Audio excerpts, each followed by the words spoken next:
warahmatullahi wabarakatuh.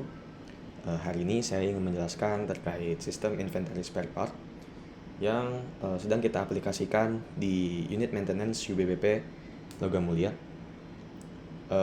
Sistem ini bertujuan untuk mendata alat, spare part, dan transaksi yang terjadi di dalam inventories maintenance.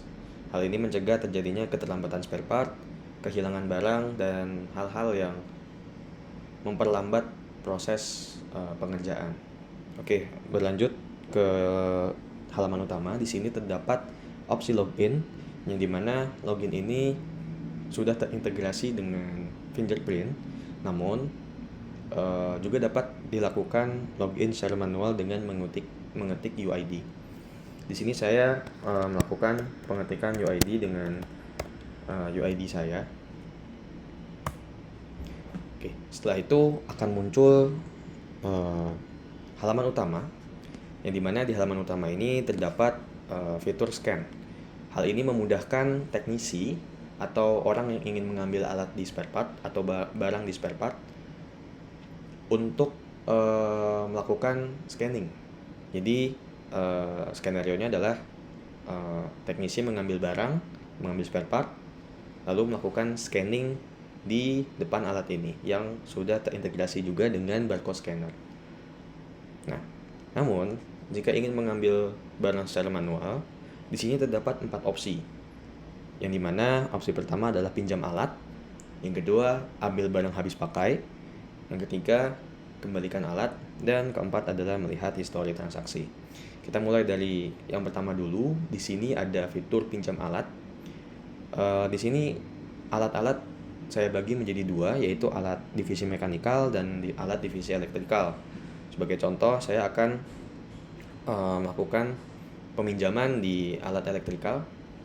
Nah, di fitur ini atau di halaman ini terdapat list lengkap terkait alat-alat yang ada di gudang atau ada di kantor elektrikal. Sebagai contoh, saya di sini klik lemari 1, maka di sini saya bisa melihat semua data alat yang ada di lemari 1 di kantor elektrikal. Begitu juga dengan lemari-lemari yang lain. Namun, untuk memudahkan teknisi mengambil alat untuk melakukan preventive maintenance, maka teknisi bisa dapat langsung mencari alat yang ingin dicari. Contohnya, cari multimeter di sini, maka langsung tertera multimeter apa, ada di rak mana, dan siap pakai atau tidak. Nah, di sini saya melakukan peminjaman. Nah, maka di sini terlihat transaksi yang dilakukan pada hari tersebut. Lanjut ke opsi kedua. Di sini ada opsi ambil barang habis pakai. Di opsi ini terdapat 3 subopsi, yaitu mengambil spare part general, spare part khusus, dan APD. Oke, spare part general sendiri adalah spare part yang dia tidak terkhusus untuk suatu mesin, jadi dia bisa digunakan untuk berbagai mesin, sebagai contoh baut dan drat dan lain sebagainya. Lalu yang kedua ada spare part khusus.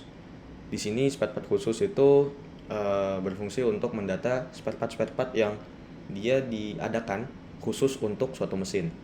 Lalu yang ketiga adalah APD. APD di sini menyangkut seperti masker dan sarung tangan. Nah, untuk spare part general ataupun spare part khusus, untuk melakukan pengambilan maka perlu dilakukan scanning barcode.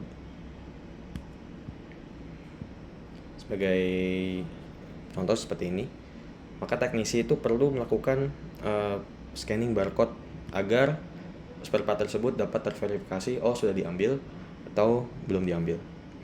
Namun untuk APD tidak perlu melakukan scanning barcode karena APD sendiri pengadaannya itu cukup sering. Jadi cukup melakukan verifikasi seperti contohnya mengambil di sini.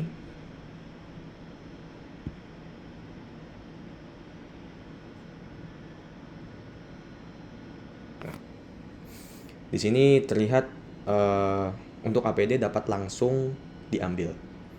Nah, fitur dari sistem ini juga terdapat fitur safety stock, di mana jika barang yang diambil atau spare part yang diambil sudah melebihi batas safety stock, maka dia akan mengirimkan notifikasi. Nah, notifikasi ini akan di-forward ke email yang dimana nantinya WUH atau planner dapat segera melakukan pengadaan demi mencegah terjadinya kehabisan barang. Nah, berikut adalah contoh dari email yang dikirimkan oleh sistem ke akun planner. Lalu yang ketiga adalah kembalikan alat.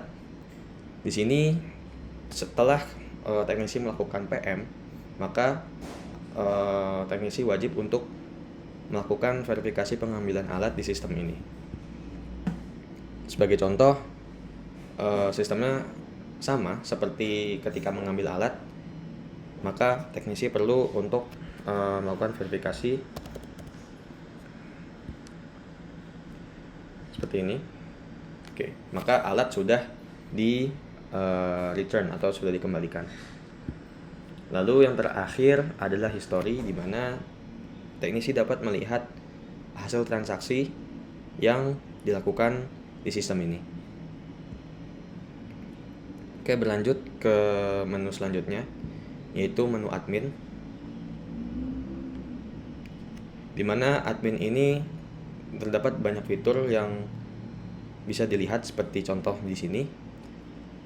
Admin dapat melihat daftar transaksi yang terjadi pada hari tersebut, alat-alat yang sedang dipinjam, dan notifikasi lainnya. Seperti contoh di sini ada list alat-alat yang sedang dipinjam. Nah, jika alat yang dipinjam melebihi batasnya, maka dia akan terdapat notifikasi terlambat yang nantinya juga akan dikirimkan ke email. Lalu di sini ada list barang yang perlu dilakukan pengadaan karena sudah melebihi batas dari safety stock.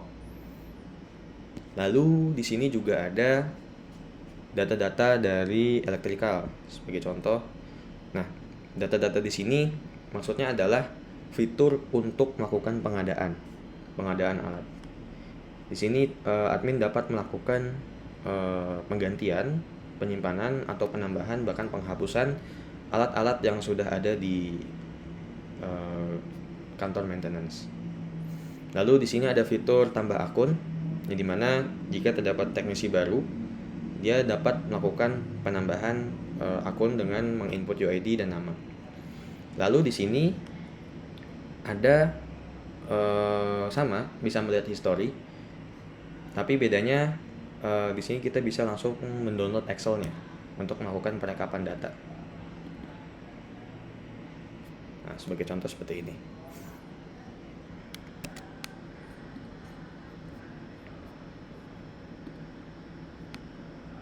Oke, baik, mungkin itu saja fitur dari sistem inventaris ini. Kurang lebihnya mohon maaf. Assalamualaikum warahmatullahi wabarakatuh.